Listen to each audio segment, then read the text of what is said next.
Hello အားလုံးပဲမင်္ဂလာပါဒီနေ့တော့ဖြူဖြူပါပေါ့နော်မြတ်စွာဘုရားရှင်လက်ထက်ကမြတ်စွာဘုရားကိုနတ်သားတစ်ပါးကမေးလျှောက်တဲ့မေးခွန်း၅ချက်လေးပေါ့နော်အဲ့ဒါလေးကိုပြောပြပေးခြင်းနဲ့အဲ့တော့နတ်သားကဗာမေးလဲဆိုတော့ပေါ့နော်ဘယ်အရာကိုလှူဒန်းလို့ရှင်ခွန်အားဗလာကြီးခြင်းကိုရပါမလဲ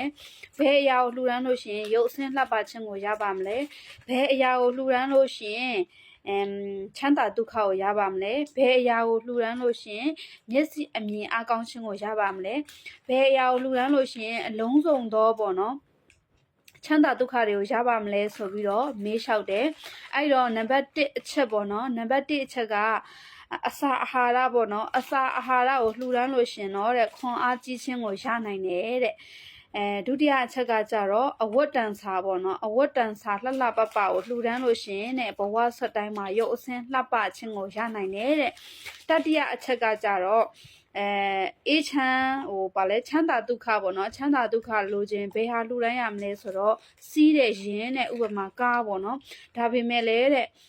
ဖနက်ပေါ့နော်တွာလာရအဆင်ပြေဖို့အတွက်ဖနက်ကိုလှူဒန်းတာလေတဲ့စီးတဲ့ရင်ကိုလှူဒန်းရရောက်တယ်တဲ့ပြီးတော့နောက်တစ်ချက်ကခီးသွားတဲ့အချိန်မှာပေါ့နော်ခီးသွားတဲ့ဇရိတ်ကိုလှူဒန်းတာတို့ဒါမှမဟုတ်ကားလက်မှတ်ကိုလှူဒန်းတာတို့ပေါ့နော်အဲ့လိုလှူဒန်းပေးတာကလေတဲ့စီးတဲ့ရင်ကိုလှူဒန်းရရောက်ပါတယ်တဲ့ပြီးတော့နောက်တစ်ချက်ကကြတော့မျက်စိအမြင်အားကောင်းခြင်းပေါ့နော်အဲ့ဒါကိုလိုချင်တယ်ဆိုလို့ရှင်တော့တဲ့စီမီအလင်းပေါ့နော်ဒီလိုစီမီအလင်းတို့အလင်းရောင်တို့စီမီတို့ဒီလိုမျိုးလှူဒန်းပေးတာကတဲ့ဒီမျက်စိအမြင်အားကောင်းခြင်းကိုလှူဒန်းရရောက်ပါတယ်တဲ့ပြီးတော့နောက်ဆုံးအချက်ကပေါ့နော်ရှေ့မှာပြောခဲ့တဲ့အရာတွေအကုန်လုံးပေါ့နော်အလုံးစုံသောချမ်းသာဒုက္ခကိုရချင်လို့ရှိရင်တဲ့ဘယ်အရာကိုလှူဒန်းရမလဲဆိုတော့တဲ့အရက်၄မျက်နှာအရက်၈မျက်နှာနေရောက်လာကြကုန်တဲ့ပေါ့နော်ရဟန်းတန်ဃာတွေနာခိုနာပါစေနားနေပါစေဆိုပြီးတော့စိတ်အိတ်ချမ်းသာသွားနားနေပါဆိုပြီးတော့ကျောင်းတင်ခန်းဆောက်ပြီးတော့လှူဒန်းတာကတဲ့အလုံးစုံသောချမ်းသာဒုက္ခကိုရစေပါတယ်တဲ့အဲ့တော့ဘုရားရှင်ကနောက်ဆုံးအချက်ပေါ့နော်၅ချက်မေးပေမဲ့သူက6ချက်ဖြည့်တယ်ပေါ့နော်နောက်ဆုံး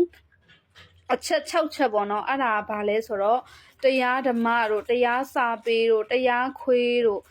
တရားစာအုပ်တို့ပေါ့နော်ဒီလိုမျိုးတရားဓမ္မနဲ့ဘုရားရဲ့အဆုံးအမတွေနဲ့ပတ်သက်တဲ့တရားစာပေတွေတရားစာအုပ်တွေတရားခွေတွေဒီလိုမျိုးတရားအလှပေါ့နော်အဲ့ဒီတရားအလှကိုလှူဒန်းပေးခြင်းကားတဲ့